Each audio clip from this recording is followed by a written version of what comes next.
Imagine waking up on a quiet summer morning. The birds are singing. The streets are peaceful. The sun has barely risen. Nothing seems out of the ordinary. But inside a small house in Springfield, Missouri, something has happened that would leave investigators searching for answers for decades. 3 women, a mother, her daughter, and her daughter's best friend had vanished without a trace. Their purses were still inside the house. Their jewelry had been left behind. Their cars remained parked in the driveway. The television was still on. Even the family dog had been left alone. Yet somehow, the women were simply gone. No screams, no witnesses, no signs of a violent struggle, no ransom demands, no confirmed suspects. Just an ordinary home, frozen in time. More than 30 years have passed since that June morning in 1992. Thousands of tips have been investigated. Hundreds of theories have been debated. But to this day, no one knows exactly what happened to Sherrill Levitt, Suzie Streeter, and Stacy McCall. This is the mystery of the Springfield Three. To understand the mystery, we first need to understand the 3 women whose lives would become forever linked. The oldest was Sherrill Levitt. At 47 years old, Sherrill was known by friends as independent, caring, and hardworking. Lets me know where she's going to be. She's never missed work. She's a very conscientious young woman. She worked as a cosmetologist and had built a comfortable life for herself in Springfield. She had recently renovated her home on East Delmar Street. It wasn't a mansion. It wasn't located in a dangerous neighborhood. It was simply an ordinary family house in a quiet part of the city. Living with Sherrill was her 19-year-old daughter. Suzie had recently graduated from Kickapoo High School. Like many teenagers her age, she was excited about the future. She enjoyed spending time with friends and had her whole life ahead of her. One of those friends was Stacy McCall. Stacy had also just graduated. The 2 girls were inseparable. After months of studying and preparing for graduation, they were finally ready to celebrate one of the biggest milestones of their young lives. Neither of them could have imagined that the celebration would become the final night anyone would ever see them alive. It was June 6, 1992. Graduation ceremonies had just ended. Families gathered to celebrate. Friends laughed together. Photographs captured smiling faces full of hope. Like many graduates, Suzie and Stacy spent the evening attending parties with classmates. Several graduation celebrations took place throughout Springfield that night. Witnesses later confirmed seeing both young women enjoying themselves. Nothing appeared unusual. Nothing suggested danger. As the evening came to an end, the girls discussed where they would spend the night. Originally, they had planned to stay at another friend's house, but when they arrived, the house was already crowded with people. Rather than squeeze in with dozens of other teenagers, they made a last-minute decision. They would spend the night at Suzie's home instead. It seemed like the safer and more comfortable option. That simple decision would become one of the most haunting moments in the entire investigation. Because if they had followed their original plan, would this mystery even exist today? No one can answer that question. But investigators have often looked back at that single decision as one of the final known turning points before everything changed. Sometime after 2 a.m. on June 7th, Suzie and Stacy arrived at Sherrill's house. Several witnesses later confirmed seeing the 2 friends leave the final graduation party together. The last time anyone saw Suzie Streeter or Stacy McCall was over the weekend at this house in Battlefield. The girls had gathered here with some friends after graduating from Kickapoo High School on Saturday. By all accounts, nothing seemed unusual. The neighborhood was quiet. The streets were nearly empty. There were no reports of suspicious activity, no emergency calls, no signs that anyone was waiting for them. Inside the house, Sherrill was believed to already be asleep. For the 3 women, it should have been an ordinary night.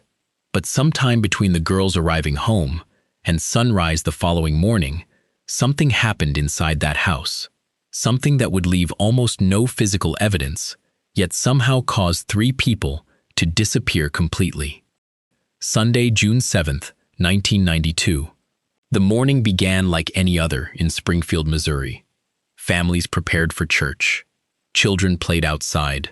Neighbors mowed their lawns. Nothing about that quiet Sunday suggested that one of America's most baffling missing person cases had already begun. Just hours earlier, inside a small house on East Delmar Street, 3 women had gone to sleep. By sunrise, they were gone. That morning, 19-year-old Janelle Kirby, one of Suzie Streeter's closest friends, drove to the house with her boyfriend. The plan was simple. Suzie and Stacy were supposed to meet friends before leaving for a day at Whitewater, a nearby water park. Everyone assumed the girls were still sleeping after a long night of graduation celebrations. No one expected anything unusual. When Janelle arrived, she noticed something strange. The 3 cars belonging to Sherrill, Suzie, and Stacy were all parked outside. That seemed normal. If the girls were asleep, their cars would naturally still be there. Janelle walked toward the front door. It wasn't locked. She stepped inside. At first, nothing looked out of place. The television was on. The lights hadn't been left blazing. There was no obvious damage, no overturned furniture, no shattered windows. No signs that a violent struggle had taken place. It looked like a perfectly ordinary home. But then, she realized something wasn't right. The house was completely empty. Janelle called out for Suzie. No answer. She called for Stacy. Silence. She checked the bedrooms. No one. She looked in the bathroom. Empty. She searched the kitchen. Nothing. The family dog, a small Yorkshire Terrier named Cinnamon, wandered through the house alone. The little dog appeared healthy, but strangely, it seemed restless, as if it had been waiting for someone to return. As Janelle continued looking around, she noticed several personal belongings had been left behind. All 3 women's purses were neatly sitting inside the house. Their wallets, their identification, their money, even their car keys. Everything remained exactly where someone would normally leave it before going to bed. For investigators, this would later become one of the most puzzling details of the entire case. If the women had left voluntarily, why leave behind everything they would normally take? And if someone had forced them to leave, why was there almost no evidence of a struggle? Outside, another small detail caught attention. The glass covering the porch light had been shattered. Pieces of broken glass lay near the front entrance. At first, it appeared significant. Could this have been evidence of a struggle? Had someone broken the light while forcing the women outside? Or had it happened after the disappearance? Unfortunately, before police arrived, friends and family members cleaned up the broken glass. Without realizing it, they may have destroyed valuable evidence. Years later, investigators would still wonder whether that broken porch light had been connected to the disappearance at all. As more friends arrived, the concern quickly turned into panic. People began calling relatives. No one had heard from Sherrill. No one knew where Suzie and Stacy had gone. Hours passed. Still, nothing. There were no phone calls, no notes, no explanation. By the afternoon, it was becoming painfully clear. This wasn't simply 3 women running late. Something had gone terribly wrong. Eventually, authorities were contacted. Officers arrived at the quiet home on East Delmar Street. At first glance, the house appeared almost untouched. There were no pools of blood, no obvious signs of forced entry, no indication that anyone had fought for their lives. Yet, 3 people had disappeared from inside it, together, without a single confirmed witness, without leaving behind a trail, without ever contacting their loved ones again. For investigators, this wasn't just unusual, it was almost impossible, and the deeper they looked, the stranger the mystery became. By the afternoon of June 7, 1992, what had started as a simple concern between friends had become a full-scale missing persons investigation. 3 women had disappeared from the same home. There was no goodbye, no note, no phone call asking for help. And perhaps most puzzling of all, no obvious evidence explaining how they had vanished. As Springfield police began examining the house on East Delmar Street, they were met with a scene that felt strangely ordinary. The beds appeared to have been slept in. Personal belongings were scattered around the home as they normally would be. Nothing immediately suggested panic or violence. But detectives quickly noticed something unusual. Every one of the women's purses had been left behind. Inside them were wallets, identification, money, and other personal items. Their car keys were also still at the house. Investigators knew that people rarely leave home without at least one of these essentials. If the women had planned to leave voluntarily, why would they leave everything behind? It was one of the first questions that made this case unlike any other.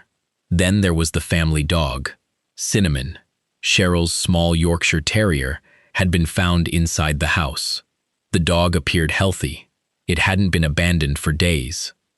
It seemed as though whoever had left the house had expected to return. That detail stayed with investigators, because it suggested the women hadn't packed for a trip, and they likely hadn't planned to be away for long. As officers continued their search, another frustrating reality became clear. The house had already been entered by several friends and relatives before police were called. Some had walked through different rooms. Others had answered the ringing telephone. Someone had even cleaned up the broken glass from the shattered porch light outside. Every one of those actions had been done with good intentions. No one realized they might be disturbing a potential crime scene. But by the time detectives arrived, any fingerprints, footprints, or trace evidence that might have existed could have been altered forever. For investigators, it was a heartbreaking setback. In many missing persons cases, the first few hours are the most critical. Here, some of the earliest evidence had already been lost. Even so, detectives refused to believe the trail had gone cold. They interviewed neighbors. They spoke with classmates who had attended the graduation celebrations. They reconstructed the final known movements of Suzie Streeter and Stacy McCall. Witnesses consistently reported seeing the two friends leave the last graduation party together, sometime after 2 a.m. They were believed to have driven directly to Suzie's home. After that, the timeline simply stopped. No confirmed sightings, no phone calls, no activity on bank accounts, no verified contact with anyone. It was as though the three women had vanished the moment they walked through the front door. As news of the disappearances spread across Springfield, volunteers joined the search. Flyers appeared on telephone poles. Local television stations interrupted regular programming with updates.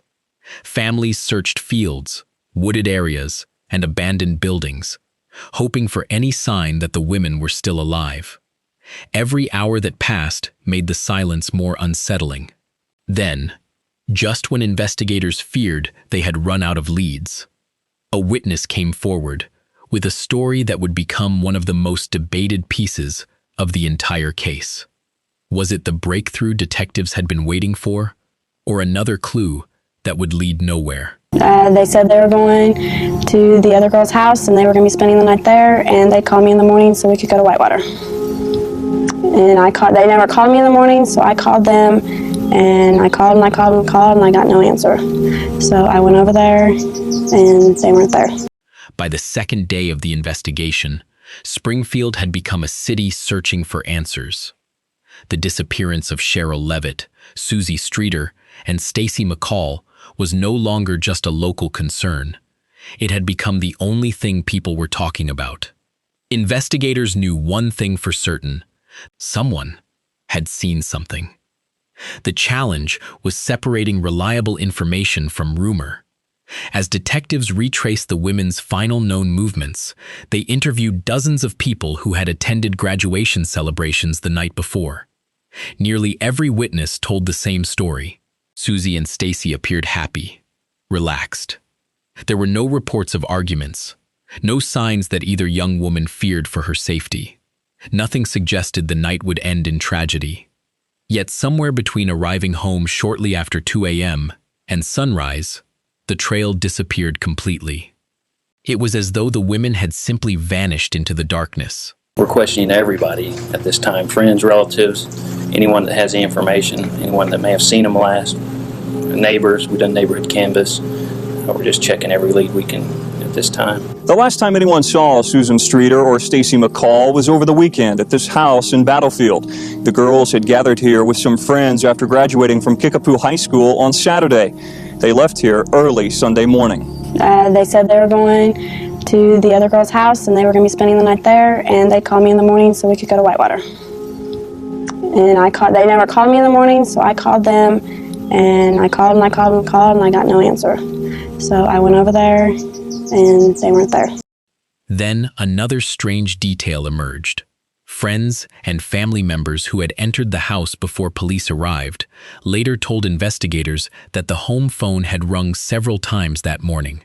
According to their accounts, when someone answered, the caller either remained silent or made what they described as inappropriate or disturbing remarks before hanging up. At the time, no one realized these calls might be significant. Some believed they were prank calls. Others wondered if the caller had been connected to the disappearance. Unfortunately, because the calls were answered before investigators became involved, there was no reliable way to identify who had placed them. To this day, no one knows whether those phone calls were connected to the case or whether they were simply an unfortunate coincidence. As investigators pieced together the timeline, one fact became increasingly clear. The last confirmed sighting of Suzie and Stacy was after they left a graduation party and drove towards Suzie's home. From that moment onward, no verified witness ever reported seeing any of the three women again. No one reported hearing screams. No neighbor reported suspicious noises. No one contacted police during the night to report unusual activity. If a crime had occurred, it had happened with remarkable speed and with astonishing silence. Let's pause and examine what investigators knew at this stage. By the end of the first 48 hours, detectives had confirmed several important facts. All three women had disappeared from the same home. Their purses, money, identification, and vehicles had been left behind. There was no confirmed sign of forced entry. The house showed very little evidence of a violent struggle. The last verified sighting placed Suzie and Stacy arriving home shortly after 2 a.m. Everything else remained unanswered, and with every passing day, the possibility of finding the women alive became increasingly uncertain. As local searches continued, investigators expanded their efforts. Helicopters surveyed rural areas surrounding Springfield. Officers searched abandoned buildings. Volunteers combed fields, wooded areas, and nearby lakes. Thousands of flyers carrying the women's photographs were distributed throughout Missouri. Each new lead offered hope. Each dead end deepened the frustration. The investigation quickly became one of the largest missing persons cases in Missouri's history.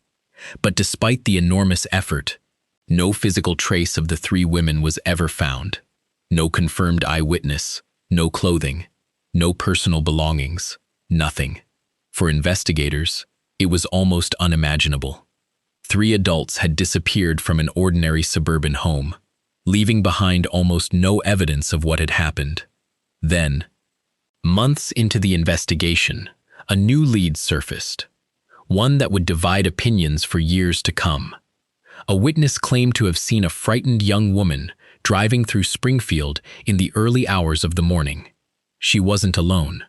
According to the witness, a man was sitting beside her. Another vehicle appeared to be following close behind. Could this have been Suzie Streeter? Or was it simply another false lead in a case already filled with uncertainty? Investigators would spend years trying to answer that question. The deeper detectives looked into the lives of the three women, the more possible suspects emerged. Friends, former partners, acquaintances, even complete strangers. But which of them, if any, had the opportunity, the motive, and the ability to make 3 people disappear without leaving a trace? That question would dominate the investigation for decades.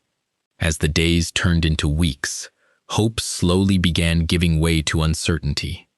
Investigators had interviewed hundreds of people.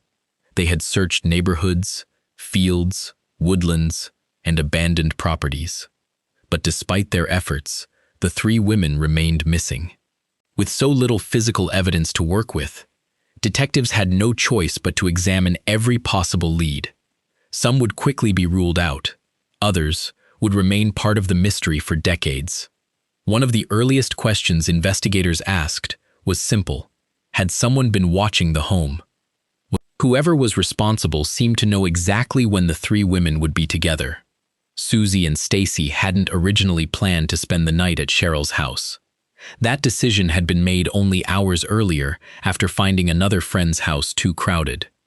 If someone had targeted the women, how could they have known about such a last-minute change? Or had the crime been directed at the house itself rather than at the young women? It was a question detectives could never fully answer. As with any missing persons case, police began by looking at those closest to the victims: friends, former partners, family acquaintances, anyone who might have had a reason to harm them. Every known lead was carefully examined. Investigators conducted interviews, verified alibis, and followed up on tips from the public. Some individuals attracted public attention because of rumors or speculation. However, no evidence was found that was strong enough to justify criminal charges against them in connection with the disappearances.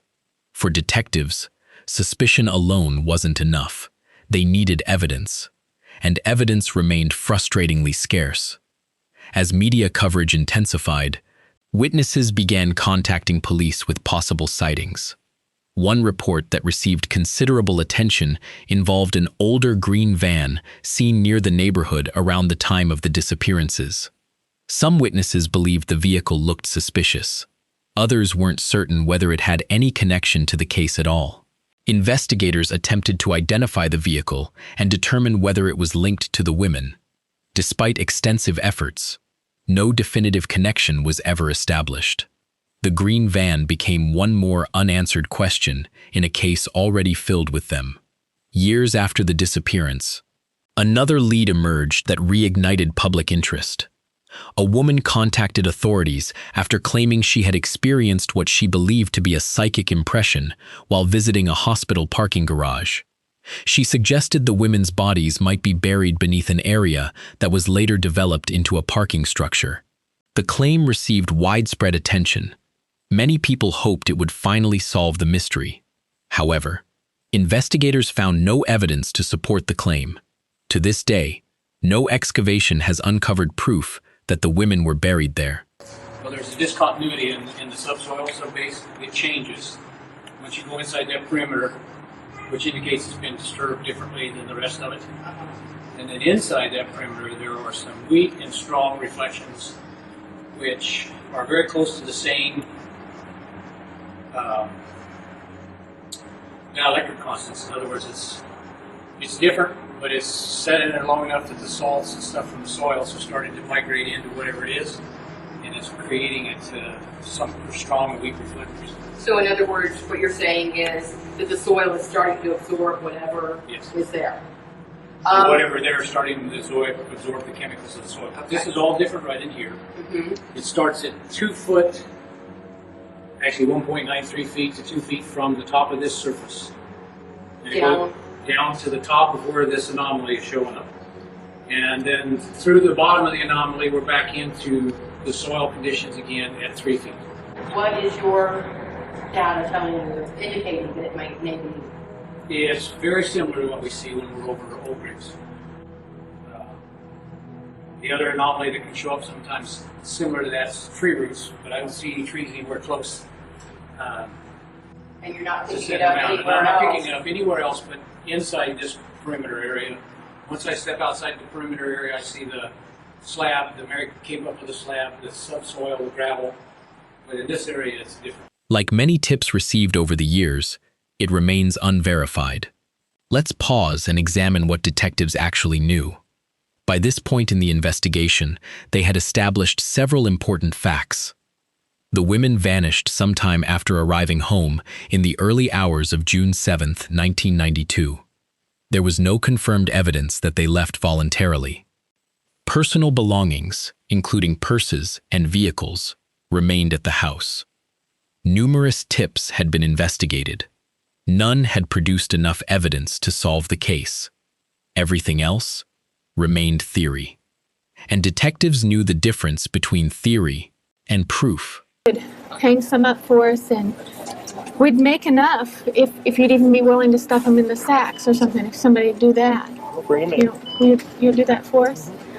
You can't sit still when you don't know anything. Yeah, it's hard to stay optimistic, especially when you don't know what's going on out there. I'm Mrs. McCall, and this is my daughter. Okay. And they're missing, and we'd like to put posters in your windows, on your doors. Okay. I feel like I'm in a bad dream. I want to pinch myself and wake myself up, but I'm not asleep. I saw her graduate Saturday night. We were there, and now she's gone. We don't know where. As months turned into years, the disappearance of the Springfield Three became one of Missouri's most famous unsolved cases. Investigators continued receiving new information. Some tips sounded promising. Others were impossible to verify. Television programs revisited the mystery. Journalists re-examined old evidence. Independent researchers developed new theories. Yet despite decades of attention, the central question never changed. How could 3 women disappear from a suburban home without leaving behind a single confirmed trace? Among investigators, one possibility continued to receive serious consideration. Could the women have encountered someone they knew, someone they trusted enough to open the door, or someone who caught them completely by surprise? There has never been enough publicly available evidence to answer that question with certainty, and because of that, the case remains open, not because detectives stopped looking, but because the evidence has never revealed the truth. What investigators discovered next would leave them facing a difficult reality. As the years passed, witness memories faded, physical evidence grew older, and the chances of finding definitive answers became smaller. Yet, the search never truly ended, because somewhere, someone may still know exactly what happened inside that house on East Delmar Street. More than 3 decades have passed since that quiet summer morning in June 1992. The city of Springfield has changed. New neighborhoods have been built.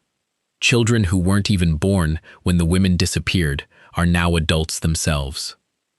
Life has moved forward, but for the families of Sherrill Levitt, Suzie Streeter, and Stacy McCall, time has never completely healed the unanswered questions. Their disappearance remains one of the longest-running unsolved missing persons investigations in Missouri's history. And despite decades of work, the case remains open. Over the years, detectives have followed thousands of leads. Many appeared promising at first. Some led investigators across state lines. Others were based on anonymous tips, witness statements, or rumors circulating within the community. Every credible lead was carefully examined, but none produced the evidence needed to answer the one question everyone was asking: where are the Springfield Three? Investigators have never stopped encouraging the public to come forward, because even after all these years, one new piece of information could change everything. One witness, one forgotten memory, one conversation. Sometimes, that is all it takes to solve a decades-old mystery. There are many unsolved disappearances, but few have remained as haunting as this one. Perhaps it's because there were 3 victims instead of 1. Perhaps it's because they vanished from the safety of a family home. Or perhaps it's because the crime left behind so little evidence that investigators were forced to build the case almost entirely from fragments. No confirmed crime scene, no confirmed suspect, no confirmed motive, just 3 ordinary women who seemed to disappear into thin air. Even today, people continue to analyze every detail: old newspaper articles, witness statements, police interviews.